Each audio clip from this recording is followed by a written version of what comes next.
right to Palenque. This guy's flying. Where's the last guy's head crashed? Pretty good. We're just on our way to Palenque still.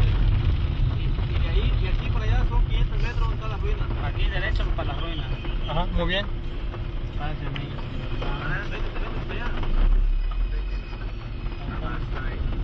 ¿Y por aquí hay un hotel? Aquí hay hotel, restaurante, todo.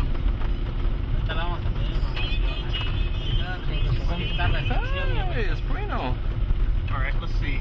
From what they tell me, we're just outside of Palenque. That's a good thing. It's been kind of a crazy day. We've seen 2 sites already. And crazy awesome. Yeah, crazy awesome. Crazy awesome day. We have crazy, not awesome rain, or else we would have been camping. Dude, the rain's cool. Rain's cool. We're inside a little, what is this, Dan? This is a cabana. This little cabana. And we're just outside the ruins, so tomorrow it's big time. It is big time. We're loving it. Jared, anything to say? You just anxious to shower? Yeah, got problems. Need a little cleaning. Jared's got a little build up. Okay. Good night. This is our spot at Palenque. It's been raining for about 24 hours straight, just hard, really hard. This is our little place we stayed in. Right there, it was nice. It's pretty cool.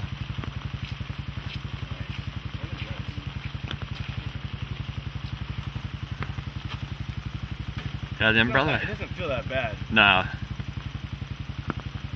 River, the inhabitants of Palenque built this aqueduct. It even flows underneath the city. So I think this is part of their irrigation, part of their hydration for the city, indoor plumbing. They're able to even have a system where they gave it water pressure to go inside the palaces. And probably from this and the weather is where they took the name of the city, La Canja. Up there we have the temple, the cross group. So it's very interesting temples we're going to go see. The Temple of the Cross, Temple of the Foliated Cross, with some wonderful carvings and great significance. So it's nice to see those are still open.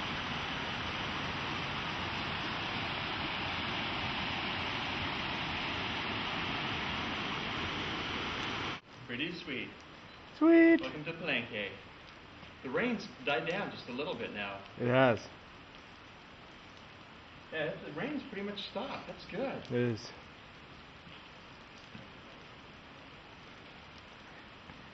Alright.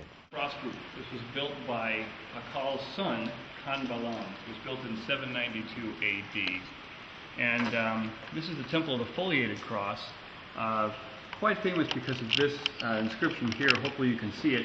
It represents Pakal. Some things I've read say it represents Pakal as an old man and Pakal as a young man. Some say it represents Pakal and his son, Khan Balam. The idea is that in the middle there is the world tree in the shape of a cross growing out of the underworld. And the world tree was very important to the Maya. It signified resurrection and life. And at the top of the world tree is a bird, sometimes called the Bukub Kakish, also called Itsamye, which is the heavenly bird, and it represented the celestial realm. So this is a very important symbol to them. There's also the idea that the foliation part represented corn or maize, which then they thought of as the staff of life. So these are the symbols that are in this tree represented as a cross. And you've got the Pakal on one side and Khan Balam on the other, worshipping this tree, and served as a very important symbol for the Mayan kings. This one has more ears of corn, so again you have the connection of the tree of life with corn, the staff of life, which is their most important food. So the tree and the corn represented life. The tree, of course, represented resurrection, and was a symbol used in death as well. So on top of the tree is the celestial bird, and we have Pakal and his son Khan Balam. Again, Khan Balam is really trying to make sure that he's seen in a positive light, giving himself lots of authority because his father was so successful. The upper top left starts with a date, and this would have been dedicated 792 AD. So again, lots of inscriptions about Kanbalam. And again, yeah, this definitely is much more leafy and foliated. So it's harder to see the cross-like elements here. The other one is more like a cross. Oh crap.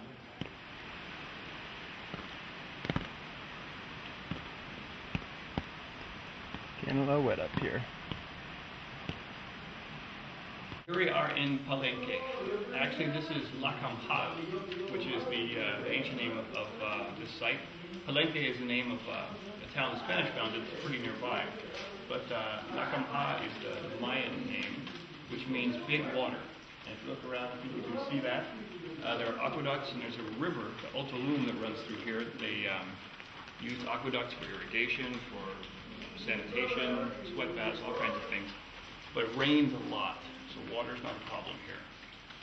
And Palenque, the origins could go back to 300 BC. There's evidence of smaller civilizations around this area. But again, this is a classic site. So what we're going to see here was built, in the 7th century AD, more than likely. And the founder of the Palenque dynasty was Palenque, who reigned from 431 to 435 AD. So there's some very famous kings here, and a lot of famous and unique structures. Behind me is the tower. We're in the royal palace right now, which was started by one king and built upon later generations. It went bigger and bigger and bigger. But this was a royal palace, serving lots of people, had lots of functions, and the tower there as well. Although we don't quite know what that was for, but this is unique in the Mayan world. So still in the royal palace.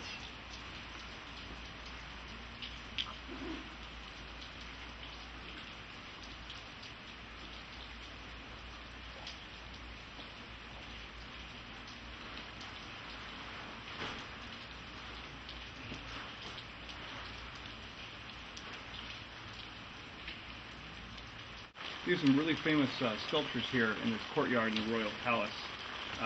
Getting more, it's almost past bas-relief and getting closer to sculpture in the round. Very nicely detailed. And they've held up quite well, considering all the rain. Some glyphs here that are also held up quite well.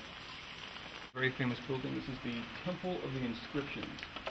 It's actually a burial temple for Hunab Pakal. I think the second. There actually were at least 3 different kings named Pakal here.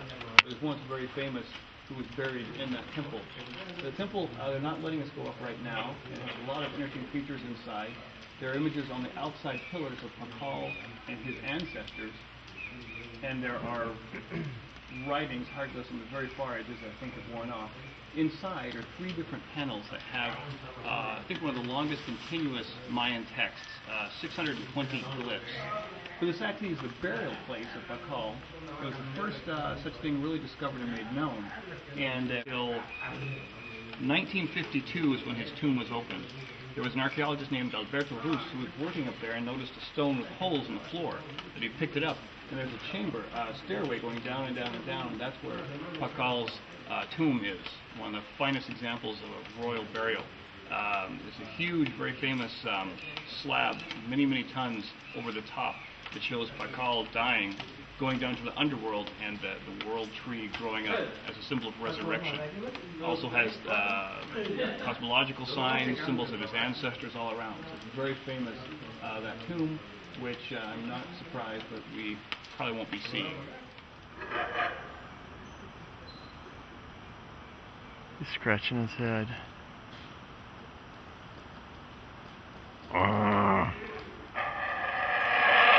He is.